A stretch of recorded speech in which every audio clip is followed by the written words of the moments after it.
नमस्कार। आज के वीडियो में हम स्वर संधि की बात करेंगे।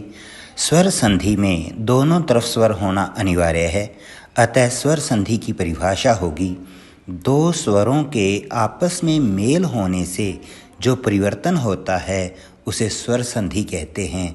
जैसे रमा जमा ईश रमेश, यहाँ आ का ई के साथ मेल होने पर ए बना, यह स्वर संधि है। स्वर संधि के 5 भेद हैं: दीर्घ संधि, गुण संधि, वृद्धि संधि, यण संधि, अयादि संधि। इन भेदों के नियम जानने से पहले यह जानना जरूरी है कि स्वरों की संख्या 11 है और इन 11 स्वरों को 6 परिवारों में बांटा जा सकता है। अ का परिवार, ई का परिवार, उ का परिवार, री का परिवार, ए का परिवार और ओ का परिवार। इन परिवारों में री को छोड़कर शेष सभी में 2 रूप हैं, छोटा रूप और बड़ा रूप। छोटे रूप में आवाज़ थोड़ी हल्की होती है और बड़े रूप में आवाज़ को थोड़ा खींचकर बोला जाता है, जैसे अ, आ, ई। जिस प्रकार दूध में दूध या पानी डालने से दूध की मात्रा बढ़ती है, लेकिन दूध में नींबू डालने से दूध का रूप बदलता है, वैसा ही स्वर संधि में होता है। जब एक परिवार के स्वर मिलते हैं तो उनमें वृद्धि होती है और जब अलग अलग परिवारों के स्वर मिलते हैं तो उनका गुण या रूप बदलता है। स्वर संधि के 5 भेदों को निर्धारित क्रम में याद रखना इनके नियमों को याद रखने में मदद करेगा।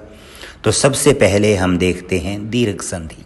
दीर्घ संधि में हर्षव या दीर्घ अ, ई, उ से परे क्रमशः हर्षव या दीर्घ अ, ई, उ आने पर दोनों मिलकर क्रमशः दीर्घ रूप अर्थात आ, ई, उ में बदल जाते हैं।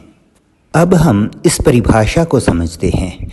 इस परिभाषा के अनुसार अ, आ की आपस में, ई की आपस में और उ की आपस में संधि हो रही है, अर्थात इस संधि के आगे 3 नियम हैं। पहला नियम, अ आ से परे आ आने पर आ बनता है। इस नियम को अब हम उदाहरण सहित देखेंगे। अ जमा अ बराबर आ, मत जमा अनुसार मतानुसार। अ जमा आ बराबर आ, भोजन जमा आल्य भोजनालय। आ जमा आ, जथा जमा अर्थ यथार्थ। आ जमा आ बराबर आ, महा जमा आत्मा महात्मा। दूसरा नियम, ई से परे ई आने पर ई बनता है। अब हम इस नियम को उदाहरण सहित देखेंगे।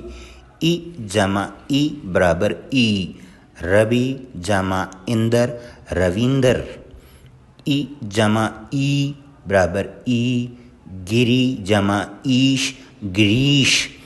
ई जमा ई बराबर ई, मही जमा इंदर महींदर।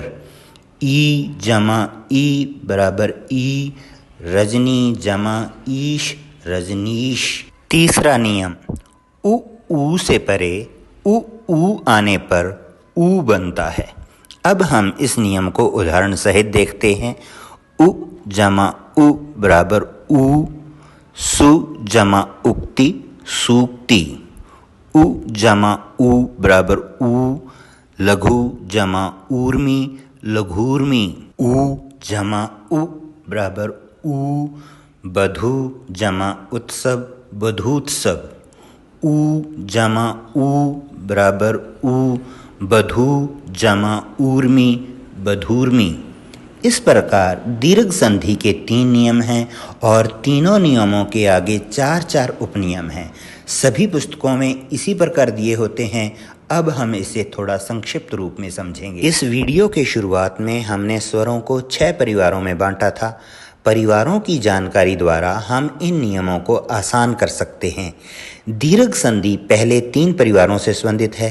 दीर्घ संधि किन किन स्वरों में होगी, यह जानने के लिए सिर्फ इतना याद रखना होगा कि पहले परिवार की पहले परिवार के साथ, दूसरे परिवार की दूसरे परिवार के साथ, तीसरे परिवार की तीसरे परिवार के साथ।